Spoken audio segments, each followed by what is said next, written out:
Olá, somos os alunos do primeiro e segundo período de Odontologia da Faculdade Pitágoras do Governador Valadares. Neste trabalho, iremos falar sobre a implantodontia, que tem como base de seus planejamentos a anatomia e a sua aplicação, com a localização de estruturas importantes a serem preservadas.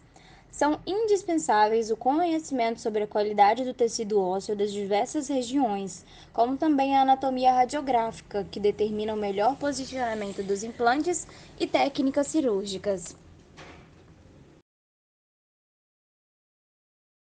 Aqui abordaremos aspectos da anatomia aplicada à implantodontia atual. O presente trabalho tem como objetivo fazer uma revisão do tópico descrevendo os problemas e os aspectos físicos, as vantagens e as desvantagens de modelos de implantes e o planejamento em cirurgias.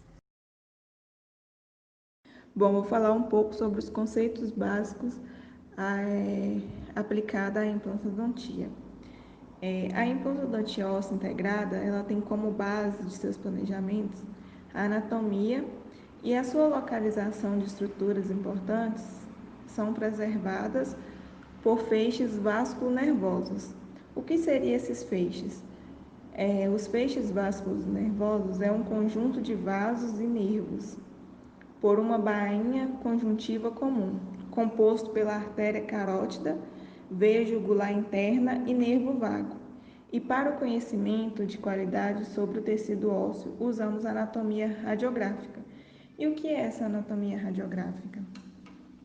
Que nada mais é o que determina o melhor posicionamento dos implantes, através dos exames radiográficos e de imagens pelas tomografias computadorizadas. E vou falar um pouco sobre o desenvolvimento da implantodontia, que é uma crescente confiança nos implantes ósseo-integrados. As indicações dos implantes deixarão de ser exclusivas para os inválidos bucais, ou seja, os desdentados totais, que são também opções terapêuticas por parcialmente desdentados, dos pacientes com anomalias conjetivas, como também pacientes mutilados e sequelados cirúrgicos, devido a acidentes ou enfermidades malignas. Hoje, usa os implantes ósseos integrados também com finalidade ortodôntica. Vou falar um pouco também sobre a maxila e a mandíbula. Então, na maxila, ela apresenta uma região mais complexa para a implantodontia em decorrência dos aspectos estético e funcional. Os aspectos anatômicos da maxila, ela é uma inclinação antero-posterior na região dos incisivos e caninos, fazendo com que os implantes devem ser inseridos seguindo a direção inclinada da maxila e não perpendicular à base de rebordo alveolar residual, como se faz normalmente na região posterior da maxila. Devem ainda ser explorados pilares de reforço como os da região dos caninos e do processo zigomático da maxila, como áreas excelentes para colocação de implantes. No entanto, a distribuição dos implantes, bem como seu diâmetro, comprimento e tipo de superfície, estão na razão direta da qualidade e quantidade óssea, como também do trabalho protético a ser executado sobre os implantes. É muito importante lembrar que há uma lâmina óssea vestibular muito delicada, principalmente na região anterior. Essa primeira figura, ela mostra um corte mediano da maxila, mostrando o rebordo alveolar residual na área incisiva com moderado grau de reabsorção. E a segunda figura, ela mostra um outro corte mediano da maxila, mostrando o rebordo alveolar residual na área incisiva com acentuado grau de reabsorção. Então, uma mostra um grau moderado e o outro mostra um grau acentuado. A mandíbula, ela tem um processo de reabsorção óssea dos desdentados. Ela prossegue gradativamente até os estágios muito avançados. A mandíbula apresenta como fator limitante o canal da mandíbula que abriga o feixe vásculo nervoso alveolar inferior e que no nível do segundo premolar emite ramos externos denominados amentonianos. Quanto à estética, os implantes nesta região são menos problemáticos, pois dificilmente há exposição gengival em um grande sorriso. Com relação à qualidade óssea da mandíbula, há predominância de osso com espaços medulares pequenos e com espessa cortical, havendo em certas áreas maior corticalização e muito pouco tecido ósseo medular. Na mandíbula, a relação existente entre os corticais ósseos vestibular e lingual do alvéolo mostra para a região anterior à lâmina vestibular delgada, à medida que atinge a região dos molares. Esta relação se inverte e nos dois últimos molares a espessura na cortical lingual é bem maior. A primeira figura, ela mostra uma sequência de 6 mandíbulas seccionadas transversalmente na região dos molares, para mostrar rebordos alveolares com menor até um maior grau de reabsorção. E na segunda figura, mostra uma sequência de 6 mandíbulas seccionadas transversalmente na área incisiva, para mostrar rebordos alveolares com o menor até o maior grau de reabsorção, ou seja, um é da área incisiva e o outro é da área dos molares. Bom, meu nome é Robson e eu vou falar sobre os maxilares desdentados.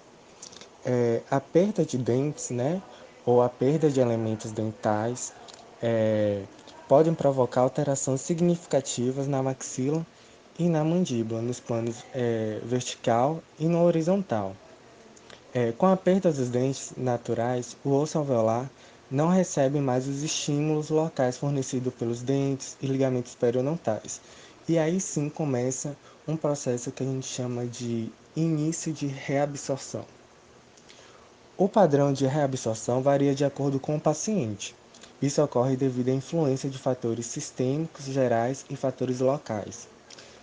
Essa reabsorção pode ser estabilizada após um certo período, ou então ela pode acontecer interruptamente.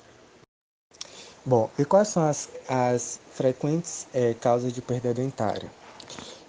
Pode ser por ausência congênita ou por agenesia, pode ser por trauma, por doenças dentais ou por falhas mecânicas mesmo, né?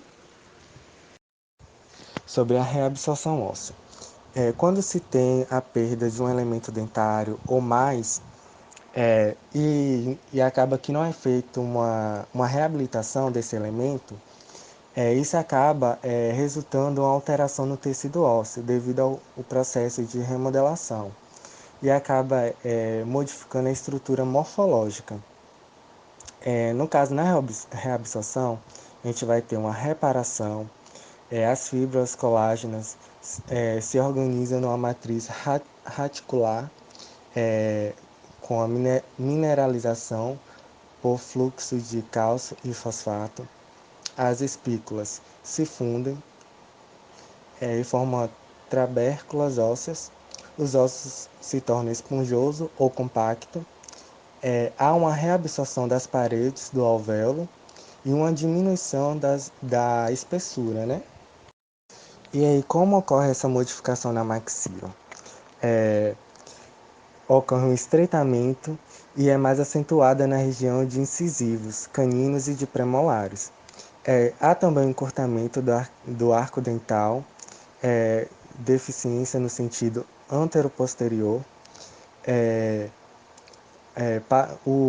a parte palatina do palatino, né, torna-se mais raso, a espinha nasal anterior projeta-se anteriormente.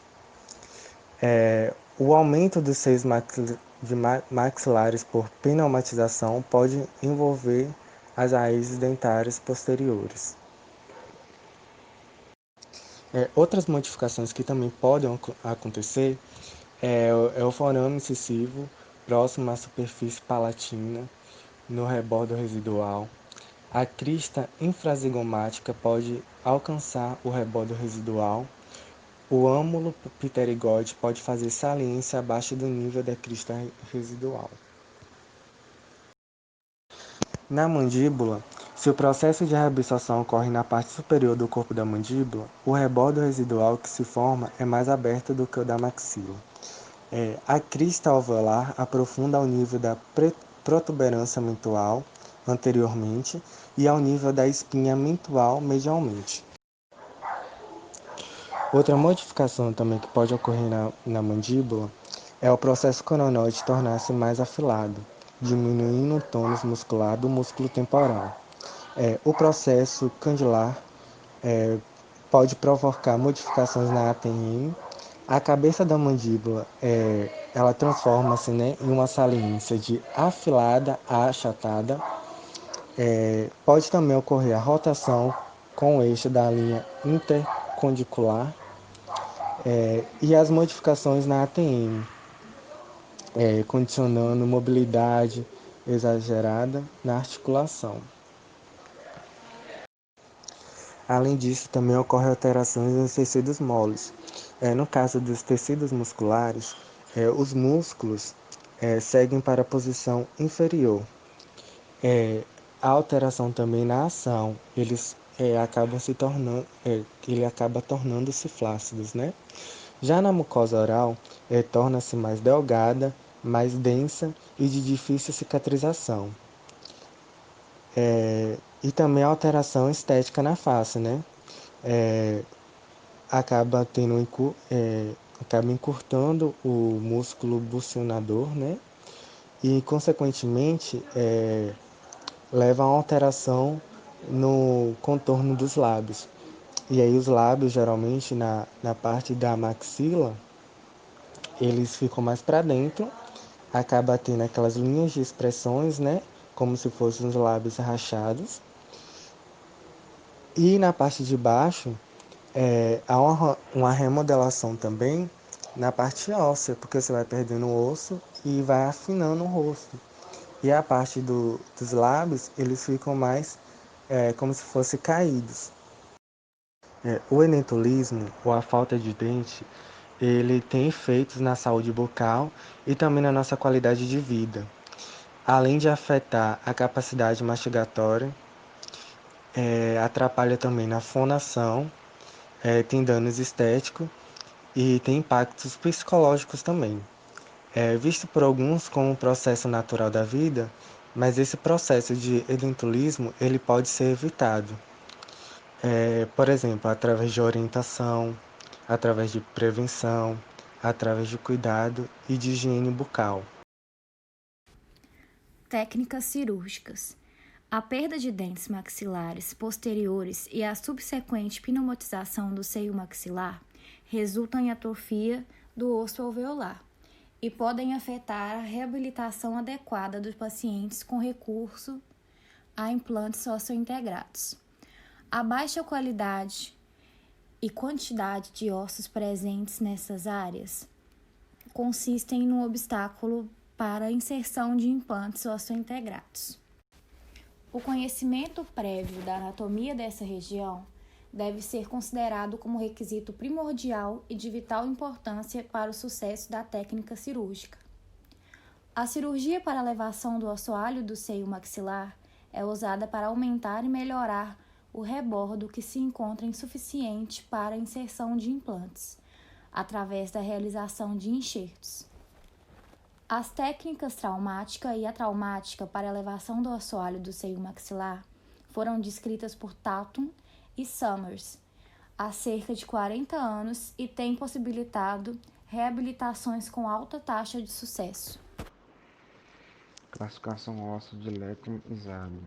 O Letham-Izard tem estabilidade primária, consiste com estabilidade mecânica obtida imediatamente após o posicionamento do parafuso em contato com a superfície óssea.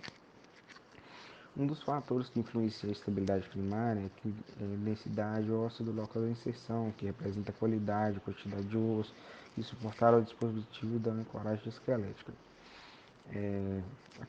E também tem a classificação de 4 tipos de ossos, que é baseada na classificação bem abrangente, a classificação de Mischke, e é mais encontrado na implantodontia, que se baseia na espessura da cortical óssea presente, assim como na constituição e na espessura trabecular medular. Podemos ver que temos alguns tópicos aqui do osso cortical denso, do osso cortical poroso, trabecular grosso, osso cortical poroso e trabecular fino, osso trabecular fino. Na figura seguinte, temos osso residual formado por uma camada de osso cortical homogêneo, osso residual formado por uma camada de osso cortical espessa, circundando o osso esponjoso, denso, osso cortical formado por uma camada fina, cortical circundando esponjoso e denso. Ele é constituído com vários ossos compactos, osso espesso, osso esponjoso com amplos espaços medulares, matriz óssea calcificada e maior resistência de frenagem. Em nossas considerações finais, deixamos explícito que a prática segura da implantodontia é indispensável para o sucesso da terapia. O conhecimento anatômico de áreas relacionadas, como também a qualidade do tecido ósseo, são importantes para o profissional que vai desenvolver-se na implantodontia e nas cirurgias avançadas aplicadas à especialidade. É claro que respeitar os aspectos éticos, legais e tornar o relacionamento sempre muito claro com o paciente são vertentes importantes para o sucesso. Uma vez que o tratamento é de longo prazo, a implantodontia exige do profissional toda a clareza no momento para que as expectativas do paciente e profissional sejam atingidas. O planejar e apresentar melhores técnicas cirúrgicas permitem ao paciente uma melhor previsibilidade para o tratamento, sendo assim melhorando o seu aspecto como profissional na área.